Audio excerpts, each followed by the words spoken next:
Opak ruoth nyikwa Ramogi ero kama na inya kumkete RamogiTV ka une wang sae chenro maro marang'ich welo mong'iso weche mosebedo katimore pacho ka wantiere ka gi Wilson Ochuka jakabuoch kobita maneja loko maro bang'e saa 3 e buch jopiny to wadhi go mbaka wach mar masiche mag apaya mage joma wadhi go kod mbaka Makari Sorwa en jalony ritruok mag apaya Injinia Joel Akomo Pere en jalup director manono nyamburko NTSA manojo sirikal to giwuoro tet en japuonj derepe Nagiri makelo ga masiche mag apaya gin derepe mokieriembo maber koso mana timbe magalagala mag ji mag samatin ka ng'ato yudo ka jam ni kamoro to dwaro lukunde mopogore mokonego beno luwo e makelo tho mage mbaka mobro goyo saa 3 e buch jopiny imedo eru winjo pachi 2-3-6-0 kaka inyalo yudowa anto nyinga en Trevor Ombija jandingo panga jonyakach dendo nombija taya nyakwar guok kocha pesa magi weche manyien mawango. Sasa unatumia pesa yako, alafu ukienda kwa duka unanunua mawe. Sirikal ogolo chik ne kambi mar Ken Chemicals mondo chung chenro mar pogo mbolea moyangore ni ok ochope rang'eny mowinjore. Migawo mar somo lando ni gigolo omenda mag sikul makwan ne romo bilion 30.5 ne sikunde sekondar kod kuonde tiegruok mamalo. If you go to go for a service and somebody is asking you, don't give. If you are the one offering the service, don't ask. Report EACC oyango ni timbe mag kwaya soya kuom jo Kenya mondo yud chenro mag sirikal omedore mokalo e thuolo mar higni 2.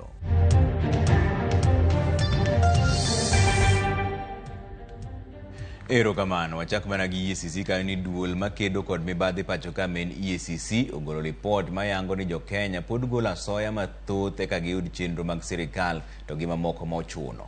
EACC olero ni migepe sirikal ma ikwayo asoya mathoth gin kaka mag arita kwe, wuodhe kod apaya, migawo mar thieth kod bad migawo mar doho. Duol no bende olero ni counties kaka Nairobi, Baringo, Siaya, Busia, Turkana kod West Pokot e moko kuom counties ma mibadhi otimenewa. Jafwambo maro Walter Manyambaga nigi ler mar wachni. Kagigolo report mar chal mar mibadhi e Kenya. Report melo 2023. Duol makedo kod mibadhi kod timbe mag bidhruok EACC e log tich mare Nairobi olero ni jo Kenya pod chulo asoya mopugno e ka giyudo moko kuom gik magidwaro e apise mag sirikal. So you can see the impact of corruption in terms of unemployment, the issue of nepotism, the issue of deliberate delay whereby it becomes a source of extortion. And that's why like in the police, we are really insisting that we need automation. And we need some more rules. For instance, if I'm to do some modification of the traffic rule, I would say that a policeman should never enter a car of a motorist. And I would even go further and say that policemen should have uniform without pockets. Duol nolwaro iro e migepe mag sirikal ma ikwayo asoya sasa kaka migawo mar arita kwe e motelo ka iluwe kod mano mar thieth to migawo mar wuodhe kod apaya bende mibadhi pod onyonore kaka migawo mar lweny, somo to kod mano mar lowo. Report no bende yango ni jo Kenya mathoth mamanyo tije bende yande ochulo omenda maromo 163,260 ka gidwaro tije to moko bende wachore ni nyocha ogolo mit bilie mondo giyud passport nyaka 74,000 to moko madwaro boke magoyo report kobila mi kwayo nyaka 20,300 kama gorak en 17,000 to chulo tese mag lope en 12,273. When a good percentage of Kenyans are saying that they have participated in corruption, again, what it is telling us is that we are sick. And corruption is like a cancer. It eats you slowly and eventually it's going to finish you. EACC olero ni counties kaka West Pokot e motele weche mag kawasoya kakum jok modadhogi kwan omenda ma ikwayo kuomgi ka otimnegi kwan pogo to en shillings 56,695 ka Nairobi to ripodno yango ni ne ogolo mit bilie maromo 37,768 e counties kaka Murang'a bende nitie list kod pesa maromo shillings 18,378. Kisii bende mibadhi pod chiwore e kwan mar pesa maromo shillings 16,810. E county ma Homa Bay e gola asoya chopo shillings 50,057. Te county ma Siaya bende EACC olero ni mit bilie golore kod kwan mar pesa maromo siling 4,272 ka Kisumu to nyonore kod kwan mar pesa maromo 2,547. Mombasa bende nie list kod kwan mar pesa mag asoya maromo 2,400. EACC bende koni bede migepe ma ikwayo asoya sasa otingo bad migawo mar obila, bad migawo mochung' ne chiwo oboke mag wuoth madhi e pinje ma oko mong'ere kaka passport, kuonde mag ndiko pande thurka, ute mag thieth, bende migepe mag somo kanyakla kod migepe mago mag law. The most corrupt departments or agencies, the police is leading at 55.4%, followed by the immigration department. EACC wacho ni mondo oganda othegre kod mibadhi nyaka giyudo puonj maliw e wi rach mag mibadhi kendo chwalo sirne migepe makedo kod mibadhi kama duong' to nyaka jokanyo mag sirikal ti kanyakla e lwenyno. Duol mar EACC wacho ni mibadhi mit. Duol mar EACC bende wacho ni mibadhi rach mimako go boke. Kuom thuolo mar ndalo 100 mabiro EACC wuok oko mar eluit oganda e wi rach mar mibadhi. Kata kamano, gitielo ni in kod an ema nyayo mibadhi e yor golo mit bilie. Walter Nyambaga, Ramogi TV. Nairobi. Piny owacho kokalo kuom migawo mar pur ogolo chik ne dero maduong' mar Kenya men NCPB mondo chung chenro mar pogo mbolea kido mar NPK 102610 ma ikeyo gi kambi mar Ken Chemicals Limited. Okang' ma kamaendi obiro bang' yangore ni mboleano mosebedo ka imiyo jopur ok ochopo e rang'iny ma chik dwaro. Jafumbo marwa Lydia Okeyo miyo ler mar wachni. Wach mbolea mabandia moseyangore ni osebedi ka usene jopur medo nyuolo paro mopogore opogore. Migawo mar pur ogolo chik mondo mi kambi loso mbolea mong'ere kaka Ken Chemical ochung chenro mar keyo mbolea mar kido mar NPK 102610 mano ma gisebedo ka gikeyo ne jopur kokalo kuom duol marango kothe pacho ka NCPB ma bang' yangore ni mbolea go pok ochopo e rang'iny mowinjore. E oboke ma ondik ne NCPB, piny owacho golo chik mondo mi tim nonro e wi nyinyo molos go mboleano to ponono ni oyud ka ok lose kaka owinjore ibiro kawo ne kambino okang' mar chik. Jopur e counties bura osenyiso luoro e wi mboleano ma osebed ka usonegi ka koro gikwayo piny owacho mondo mi one ni mbolea mowinjore kendo ma nengone oyueyo okene jopur kaluwore gi singo manomiyo oganda jokenya. Ile uoga tuko naye sisi kama wakulima ni kusiwa hiyo fertilizer ambayo iko na mawe. Sasa unatumia pesa yako, alafu ukienda kwa duka unanunua mawe. Sasa unapoteza pesa mingi kununua mawe. Ninaomba serikali ituletee ile fertilizer mzuri kwa sababu ile tunasikia inakuja fertilizer ile baya. Kwa hivyo ninaomba serikali ituletee ile fertilizer mzuri. Matemore kinde moko kuom jotelo manoyore ik jafwambo Rita Tinina e kaunti ma Narok oseotend Kenya Kwanza kuom chiwo mbolea mabandia ne jopur ka koro gidwaro mondo mi jatend migawo mar pur Mithika Linturi ogwe tao ka giwacho ni piny owacho kik wuondre ni okia ni mbolea ma kamano osebed ka iuso ne oganda jokenya. That fertilizer is not fake. It is not fertilizer in the first place. Ni mawe na mafia punda. That's what it is. Hii serikali lazima ijibu maswali. Kwa nini wana dhulumu wananchi wachanga? Sehemu hiyo Lekirikrai ni sehemu ambayo ni ukulima. Mimi nikikuja kwa hii gari nasema Mungu ametubariki. Mbona mwingine akuje aanze kutuharibia? We want this government to take responsibility and the cabinet secretaries to resign for that matter. Hawezi wekea watu mawe na ile mavia punda ati ni fertilizer. Before I leave, please give me receipts ya wale ambao wamepata fertilizer mbaya and I will ensure the compensation is done before I leave here. Mwenye kuulizwa swali ni nani? Mwenye serikali. Wewe huwezi kutuuzia fertilizer ovyo alafu kuje kutuambia tusiulize kwa niaba ya wananchi. Mimi nataka kumwambia Rais Ruto, wewe kila kitu kinafanyika ndani ya serikali yako ni wewe tutauliza. Lydia Okeyo, Ramogi TV, Nairobi. Piny owacho chwalo omenda maromo bilion 30.5 mag siro somo mag sikunde sekondar kod kuonde tiegruok mamalo.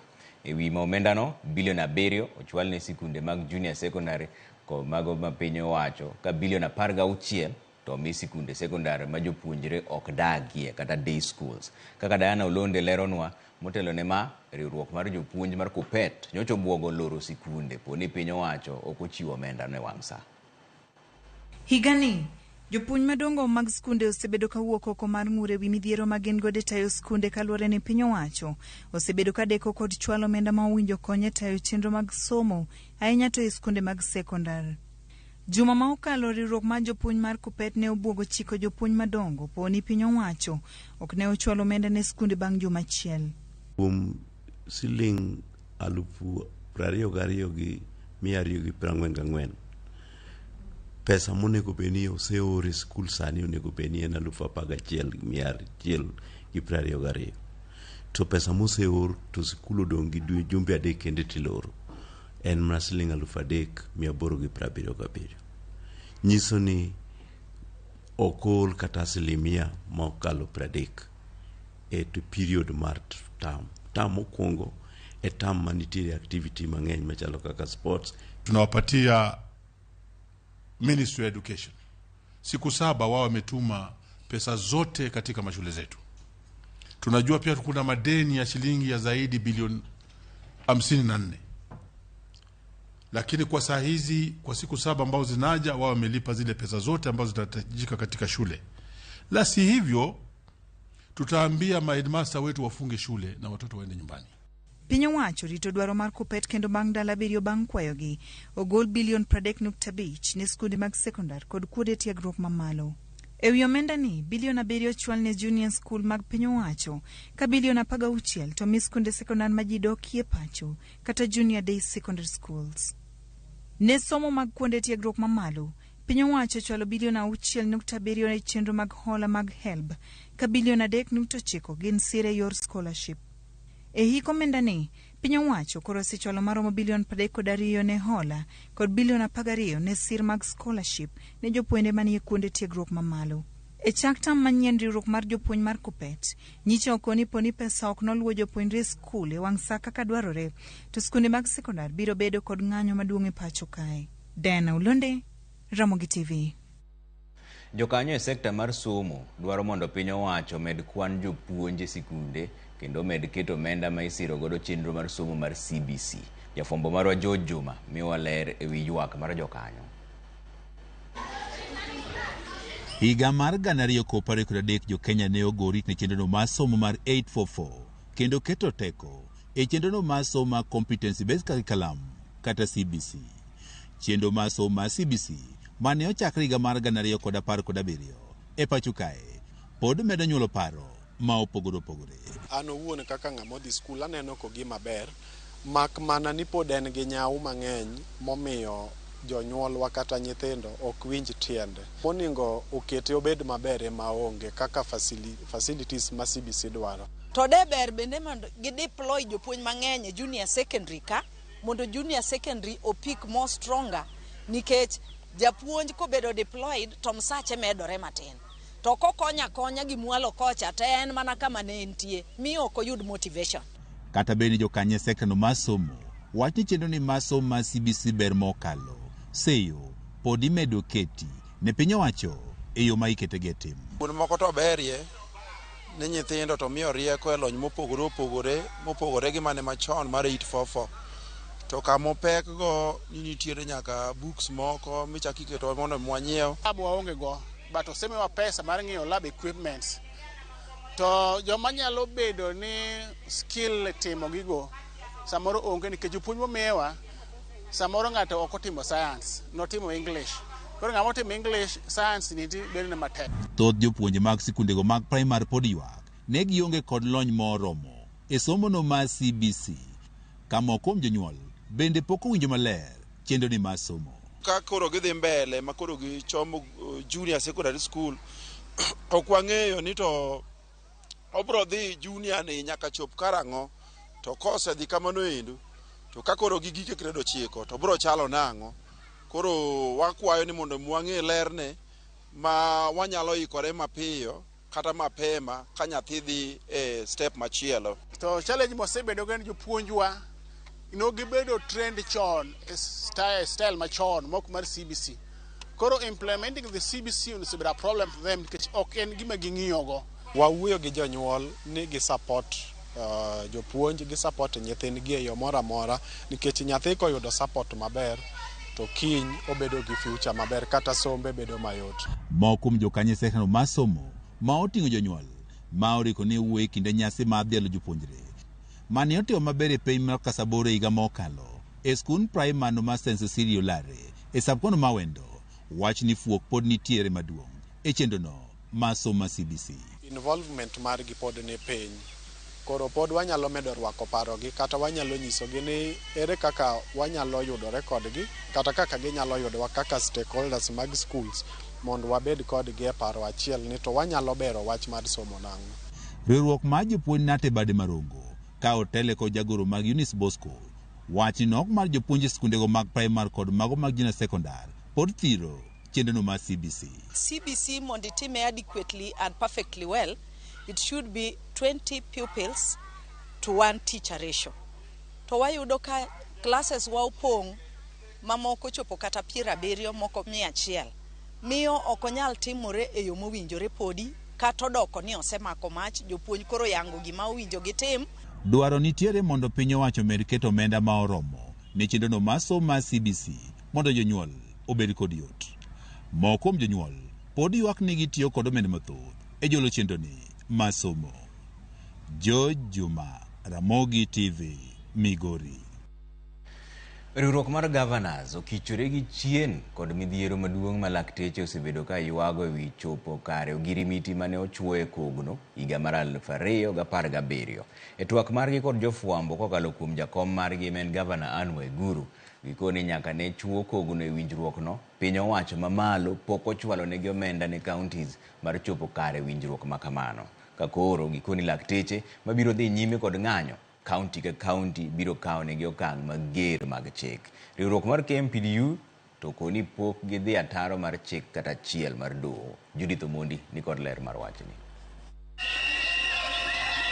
Juma mar ariyo mar ng'anyo mar lakteche pachoka, jokanyo ma ochung' ne tieko midhiro mag lakteche chapni kendo temo manyo kaka giloso.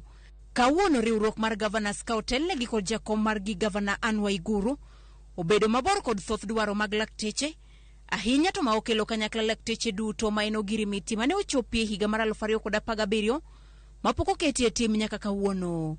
Governors koni piny owacho mamalo pok ne omiyogi omenda moro amora mar chopo kare ogirimitini. The CBA was signed by the national government and counties were not funded as was expected to implement the same. Nevertheless, counties have progressively made efforts to ensure that the medical practitioners are adequately remunerated. We appreciate that health is a devolved function and as it is not adequately resourced. However, all counties are funding health to the best of their ability according to their available resources. Kawi weche magokumba mag thieth, Waiguru koni county ka county chudo kaluwore gi nyalo magi kendo jochiw thieth go winjo twak kod counties ma ondikogi. According to what each county can afford, and this has been progressively achieved over time with majority of the counties being able to provide medical cover, not again just for medical practitioners but also across for all the staff that work for the counties. Gino mariuruk mar lakteche okwedo ka gikone chike kod chik ma governors osebedo ka seyo. The issue of comprehensive medical cover is really not dependent on the budget that counties have. We have a national circular from SRC to which each job group need to have this particular comprehensive medical cover. And that's why as we speak, we have quite a number of counties, more than 15 of them, that do not have the comprehensive cover, and it forces each and every doctor to actually go deep into the pocket to find, to get the care when they go to the hospitals. Chung mar riwruok mar governors, en ni biro kawo ndamo mager ne lakteche ma ok bidokie tich, gino mabende tend KMPDU oseyo. We also call upon the doctors who are on strike to go back to work pursuant to the court orders issued on 13th March 2024 and 15th March 2024. Failure to which the respective county governments who are their employers will be at liberty to take any appropriate action or disciplinary action. They should have said, no, the court has found you in contempt. So there's nobody as a union or as doctors who has not complied to court order. And if we have not complied, they have an action to take, which they have not taken. So we keep saying that the judge ordered for discussions. And if they feel that there's somebody need to be threatened, that they can go ahead with it. But riwruoge gi kata kamano bang'e odiochieng' ma kawuono obago romo mar twak ewi ng'anyo gi. Romo ma odiochieng' ma kawuono kendo ok onyago olemo. Judith Omondi, Ramogi TV. Johera mag duond bura mar ODM dhi ng'eyo chal mar yiero mar kor gwenge mar duond burano chieng' tich ariyo juma manyien. Jakom ODM en John Mbadi onyiso jofwamb weche ni yiero no mane ochan bago dwe manyien inyalo chwal nyime kaluwore gi onge mar komiti matayo yiero kama. Chris Owino miyo ler mar wachni.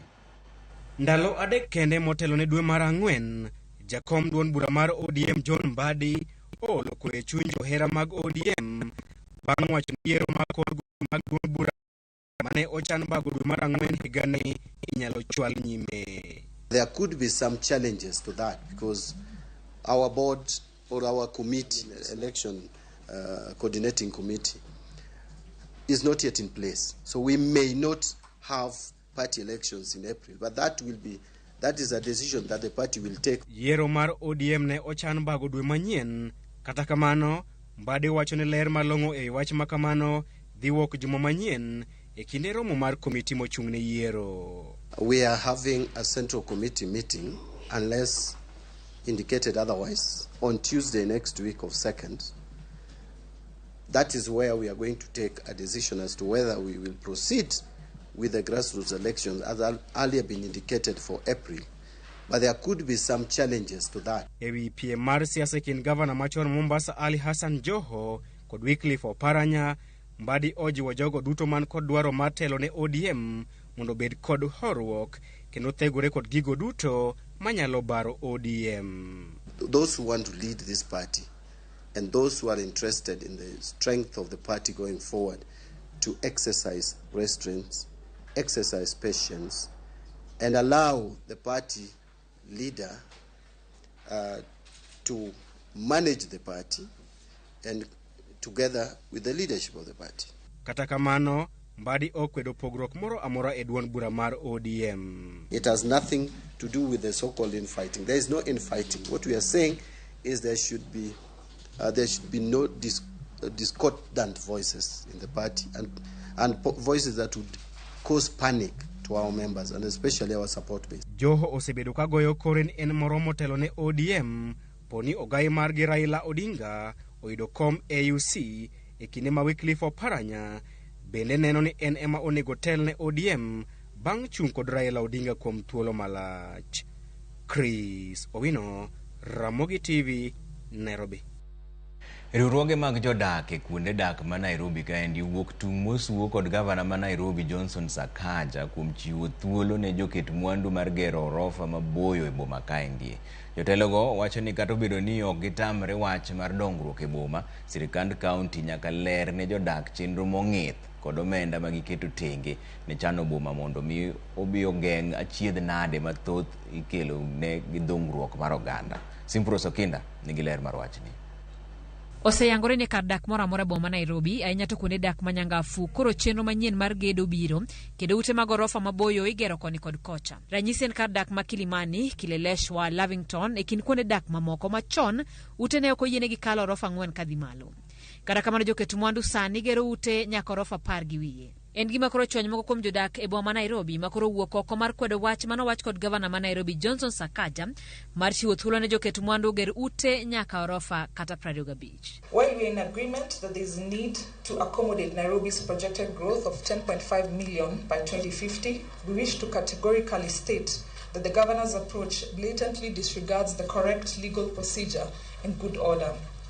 We further wish to unequivocally state that the Physical and Land Use Planning Act, PLUPA 2019, as is commonly known, is the ultimate planning law in Kenya. Jodago ywak ni kaunti ma Nairobi pok onyalo kata chano ngima oganda masani odak e boma makale achiedh nade mathoth kamoting'o koso pi, oula, chenro marach mar pi taka e kind weche mamoko. Onge shida mar ute Nairobi ka, mano gima bro ng'isi. Gima tiere shida mar mantie ni ng'ato onge pesa manyalo nwang'o ot. Sani kidhi adhi Embakasi wacha, ibro nwang'o ute kata 2,000 man vacant kawuono. Ka ute matindo man tiere sani gi siwe jotame kaka kies bro wuok noe kata gweng'.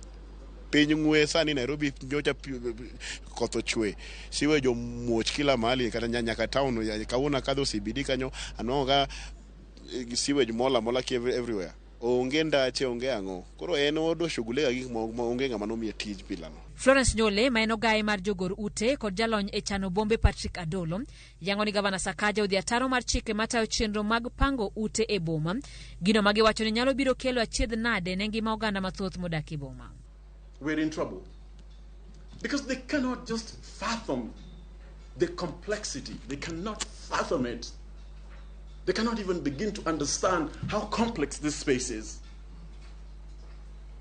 And so they think city planning is reduced to heights. You cannot reduce this complexity to a story about heights.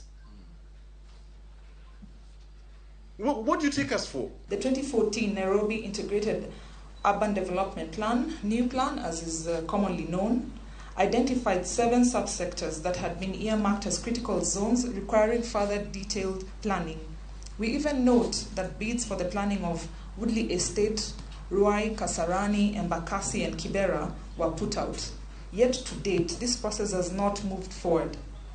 These plans and procedures, as laid out in law, would ensure the creation of a shared vision for Nairobi by Nairobians. Jodagi bedo kwedo wach mosebedo ka wuotho e mbui ni jomoko koro ok dwa mondo mi jomo chan ochore butgi emomiyo gidwa mondo mi gedo makamagi otim e kuonde ma gidake. Ok inyal wacho ni joma odak Isili nopogore joma odak Kelelech gin human beings. So apani mano is not concerned marwa in Lavington. Concern marwa en gino bro impact negatively on the environment. Bro chandowa kako nego bedo wadak ok bibedo maber. Koro no ginyiso ka gibro timo mondo jogo biro jo Islands go wanwa kod gi wach. Jodak gi obono mar dhi e doho kendo chungo dongruok madhi nyime kaunti ma Nairobi nyaka chieng' kaunti puodhre wi wachne kendo keto kenge makare mag chano boma. Simfrozo Kinda, Ramogi TV. Bas wadhi yuyo moro machuok dogo to podwan weche manyien mobro kelo iri kata no kuseoro ote wari adeka uchiel nono makamu wacho ni driver siasa mar Opiyo Wandayi koro medore kizungu luongo ni tenacious to dholuo luongo ni lajri. Ero kamana ahinya. Ramogi TV ombi jataya waneni maber kod season na Anyango kaka ikelo nuwa habari kendo Ramogi TV ler sana anadundo ka wuok Mungu. Ero kamana ahinya.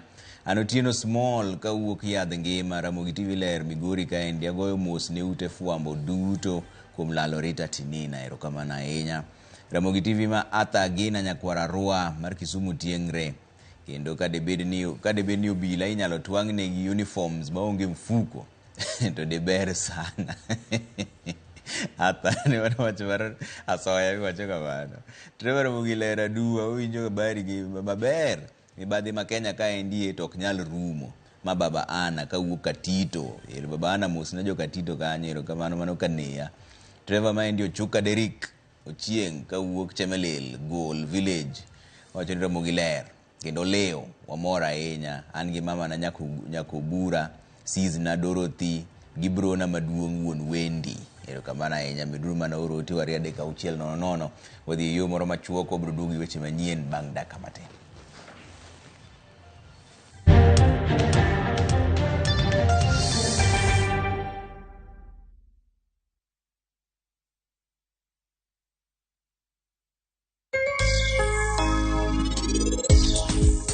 Belen gima kao ndalo 75 to romo. Ae koseromo tinwang' ka koro kaka mae olokre marabuor kaka koro orabuor ni. Gima nyaka ng'ato kuongo ng'e kapok opidho bel. Area modwa pithe no en kende kosi dhi pith ji mang'eny. Ka en kende onego pidhe malach nikech winyo here. Kidwaro bel ma moko matinde daiwa ne soyo ga etat otka maka tindo kuti. Kori dhi duka tidwaro bel mopuodhi.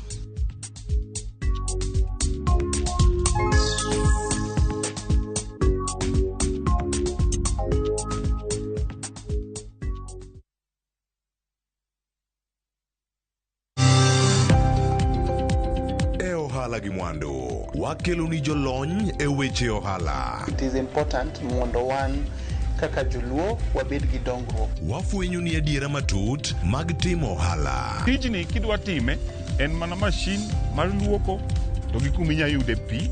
Wawuoyo e wi yore makare mag timo ohala. Kisechopo level mabedo brand onego ni gimoro amora mitimo en gima timo ang'o makelo pesa. Wakonyi dongo handi ka wamiyi yore mag kano mwandu. Investment group kawache mana gi nyinge no en choko pesa kasto ikete kamoro kasto golo nyinyo mabiro konyi e kinde mabiro. Omiyo wakwayo ni ji duto ket pesa gi e savings mondo wapuonji kaka gibiro tiyo kodo. Riwri kodwa chieng' tich ang'wen saa 1:45 otieno mana e Ramogi TV.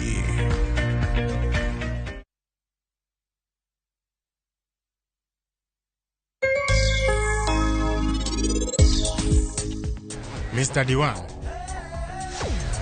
gimora mora kae, kik tem chani. Weche gi in wena. Anabiro dil gi gimora. Anabiro konyi.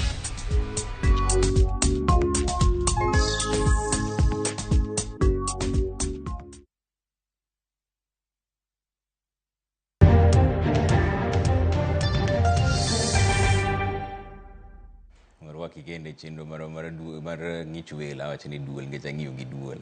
Koro duol mochung' ne rango weche mag wuoth pacho kaendi NTSA okwa mondo were gi wach mar apedha ne weg matatu, to kar mano gidhi mana nyime gi chwalo puonj ne ji matiyo gi apaya. Magi ne owachi kod jatend riwruog weg matatu Albert Karakacha e seche mane oyuore nyasi mar puonjo weg matatu chike mag apaya e bus park ma Kisumo. Karakacha okwayo derepe mag matatu mondo owe tiyo gi yedhe mamero ji sama giriembo, giwere gi ting'o jowuoth mokalo kwan kod ng'we aheri tete kaka moko kuom chike ma winjore mondo tigo de apaya mondo weche mag masiche odog piny.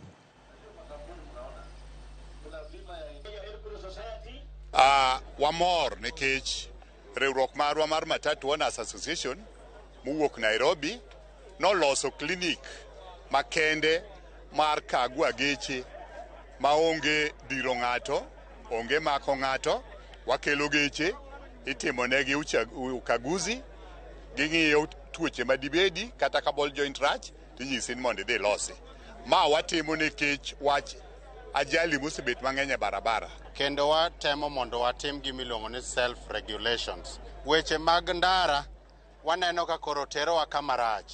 Wan jogo mantiere gi Saccos and companies e Kisumo nye wase propose ni mondo weche mag driving schools kata gombaka kolure gi weche mag ndara ochak at early stages of our education mondo jowa odongi kong'eyo ber gi rach. Kawa na hii exercise ambayo tunasaidiana pamoja kuangalia magari yetu yawe sawa, ndiposa magari yakienda barabarani yaweze kuwa katika njia safi.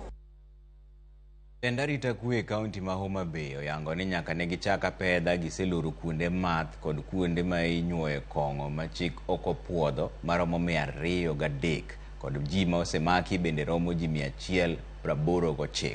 Komishona ma Homa Bay Moses Lilan koni kuom ndalo 20 ma okalo gisetimo pedha maromo 416 gwenge mag kaunti no, kendo gisemako chang'a maromo lita 1468 e pedha makamano, lita 43,830 mar kangara kod lita 340 mar busa. Lilan manotelo ni kweth mar arita kwe kaunti no e rumo mane gibedo godo gi ruoth kod jolupgi ne okoni achije 189 magisemako ya pedha no osetere doho kendo donjnegi kod ketho bura. Locations both in Rachonyo North, Rachonyo East and here in Rangwe. We've been able to net 1,468 liters of changa. We've also been able to net 43,830 liters of kangara. We've also been able to confiscate 340 liters of busa. And we have closed 203 non-compliant alcohol outlets in the whole county. We've also arrested a total of 189 people who have been prosecuted, and many of them, have been punished in various ways. Ringre jafwambo mosenindo Rita Tinina ne oiki ayanga e dala gimani Mau e kaunti man Narok. Anyuola osiepe kaachiel kod jofwambo wetene ne oyuore nyasi makamano. Jofuambo mopogore opogore ka otelnigi kod jatend jochung weche kambi mafuambo mar Royal Media Services Linus Kaikai kod nyawadgi mar od fuambo mar Nation Media Group men Jo Ageyo bende noyuore nyasi mar ik mar Tinina. Anyuola oyuago Rita Tinina kaka miyo mane ohero anyuonde kinde duto, ka jofuambo bende oyuage kaka jal mane tiyo kod lony mare e keyo weche mar loko ngima ji. Jotelo mopogore opogore bende ne ochopo nyasi mar ik mar kamano. And I sure hope and we pray, and we are very sure that Lita is dancing with the angels. We pray that she continue resting in eternal peace. And last request, we pray that if there are roses in heaven, please, Lord, pluck a bunch and hand to Rita. And her commitment to her work was unparalleled. She was a pillar of strength and a source of comfort to us. Hata ingawa ni wakati wa huzuni, ikifika wakati huu na kwa mazishi kuna vitu vizuri vinasemwa kuhusu yule anayezikwa, nafikiri inarudishia jamii heshima yake. Imagine kama alikuwa thug, kama alikuwa mkora, ingekuwa mazishi mafupi, silent, ambayo kila mtu anapita akienda. Alikuwa mtu mnyenyekevu. Unajua mara nyingi watu wakifanikiwa maishani, wakipata umaarufu wa aina fulani, watu wanaanza kuwa na kiburi, lakini Rita hakuwa na haya. Inauma sana kwa sababu hata ishuka nilioivaa tulinunua na Rita, assignment yetu ya mwisho Eldoret. Hata shuka iko pale yenye tulijifunika naye tulipokuwa assignment. Tumekuwa naye kipindi kirefu sana. Nindi kweri Tinina menja fuamba wadwa. Bernard Wafula mar Bungoma kod Beatrice Weyu mar Kakamega e jaloch mag tugo mar Skiza Chapa madhi mbele seche mowueni. Joloch go nodhi dala kod siling 50,000 e tugo manyaka e sechegi osegolo mech ne jotugo 46. Bende ne giyudo thuolo mar romo kod jawer magihero men Mercy Masika e studio mar Citizen. Skiza Chapa en tugo maketo jower machiegni gi jowinjo magi kuom miyogi thum e yo mowinjore.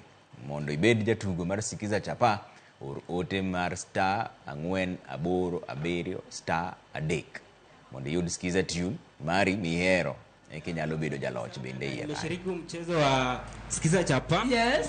Na nimekuwa mshindi siku ya leo. Naam. Na nafurahia sana. Asante. Na hii mchezo ni rahisi sana kushinda. Unafanyaje ili uweze kupata pesa? Unaweza ukadial to star 487 *3#. Asante. Nimeshukuru sana. Umeshukuru? Wow. Ulichagua Skiza tu na ukapata pesa. Hebu mjuze anayetizama kwa Citizen TV, Inoro TV ama Ramogi TV, ulifanyaje? Nilichagua Skiza tune *487*3#. Yes. Ndio nikapata hizo pesa.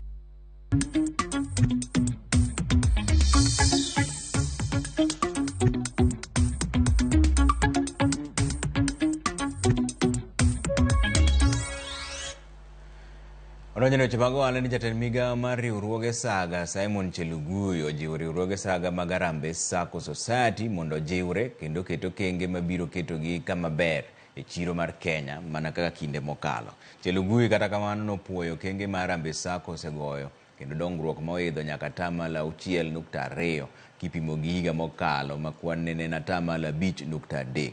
Ne olose kinde mar Harambee Sacco ne sidho chenro magingo mar uso ber mar Saga no kendo juolo yuto margi. But then you are not the expensive external funding. Our gain of 4 billion shillings. As we speak today, regulated SACCOs are not allowed to invest in capital activities like property and building without an annual general meeting, without an annual delegates conference, without regulatory approval. That means they are guided and their investments is evaluated by a third body to see their viability. So it's not possible in the regulated sector, regulated SACCOs to go into erratic decisions, investments. The second issue is the level of management. The level of management is still low. The use of technology is also low, so they are bound to be attacked.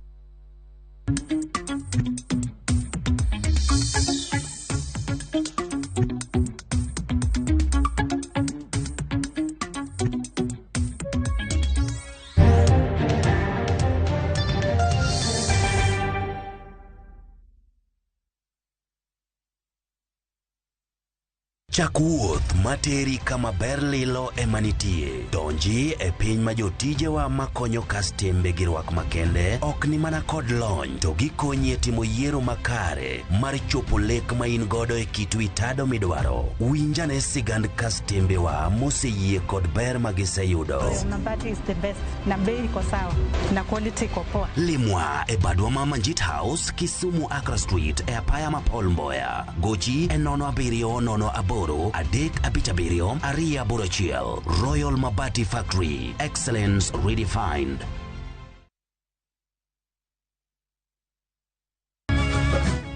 Miyo makwedo paro ma okare keto kiawa kuom puonj koda timbe machon. Abwachonu adiera man go. Ng'at ma chunye tek to chung motegno. Ber ahinya ka ng'ato chung gadier, kata ka diera mochung godo no boterelo. To gik musiko timore e ngimane miyo bedo gi kuyo kod penjo mang'eny. En ang'o marach kodi? Penjo ng'ama noketho gimoro amora. Gik mane osebedo kopandi koro fwenyore ayanga. Odiochieng' ma kawuono ni anabro ng'iso Sarabjet gimoro amora. Hera mane en go kuom joode miyo temo umogi gi yore te. Asayo ni kik utim kamae. Kata ka onenore ojaketho. Mak mana ni an abro timo gimoro amora manyalo mondo aler nyinga. Ma en sigand hera. Onge ng'ata ng'ata piny ka manyalo chalo gi Sarabjet. Wan watugoga, wanyieroga, to bende wan wadhaoga. Choti Sardani. Wuok tich nyaka ngeso saa 2:15 otieno. Mana Ramogi TV.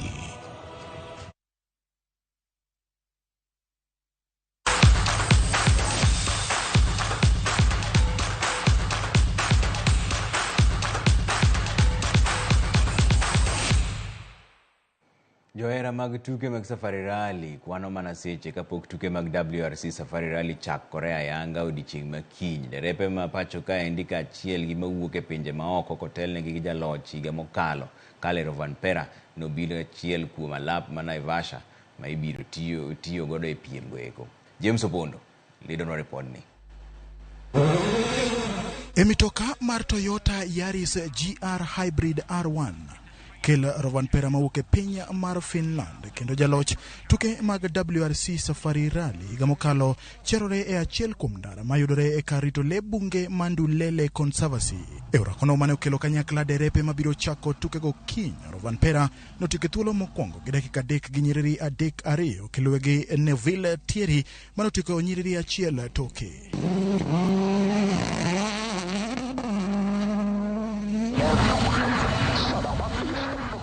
Kinde duto wuoth madhi Naivasha e kinde mag Safari Rally keloga midhiero ne jowuoth ka sirikal higani okumo uso kong'o ka achiel gi chungo geche e genga paya mawuok Nairobi kochomo Nakuru. Tongona e bath nam ma Mo South bende oler ni ok bitimore higani. Kane wuoyo gi jofambo, komishona mar gwenge mag Hoho mar Okak Abdi Hassan bende olero ni arita kwe ong'aw e ngas mamalo kokwayo johera mag tukegi mondo oluw chike mag apaya. Wafuate maagizo vizuri ili tupunguze msongamano ambao tunatarajia utakweko. Kwa sababu msimu huu ni msimu wa Pasaka, shule pia zitafungwa, watu wengi wanataka kuja kwa mchezo huu wa Safari Rally. Kwa hivyo kutakuwa na msongamano ya watu na magari, na kwa hivyo tunawaomba wazingatie kanuni za barabara na pia wafuatilie kwa makini matangazo ama ilani ama mwongozo ambao umetolewa na serikali. Korka kore jalup director mar KWS Joseph Dadacha wacho ni chenro makare oseketi e kar rito le bunge ma Hell's Gate ma en achiel kuom kuonde ma ibiro bage piemgo. Gwenge ma Naivasha biro rwako welo mohewa 10,000 ka piem ma higani olure gi nyasi mag Pasaka. We have put in place very robust measures to address issues of pollution, littering and all this. We have also put in measures to ensure minimal damage is done on the environment. We are going to designate areas where parking and other activities will be undertaken, and under very strict control and supervision to ensure the integrity of the habitat, integrity of the area is left as intact as possible. Jatend piny William Ruto biro yawo ayanga tukegi e kar romo ma KICC kapok jotugo dhi alap ma Kasarani ma en kidieny mokwongo e tuke mag WRC Safari Rally. Bang' Kasarani ng'wech gi sungruok biro kwako ndara mochimo Naivasha kama johera mag tukegi biro rito gi liyo piem kochakore chieng' tich abich. Nyaka sani Rovan Pera omako thuolo mokwongo e chung' mar derepe motelo ne tielo mar adek ma Kenya. James Opondo, Ramogi TV, Nairobi.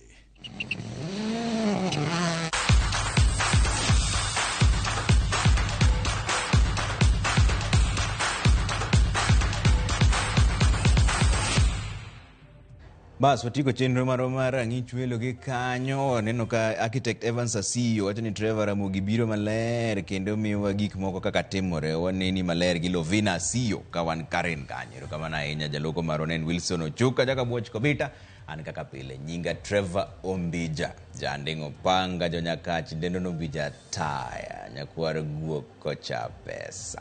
Wanere Sadik.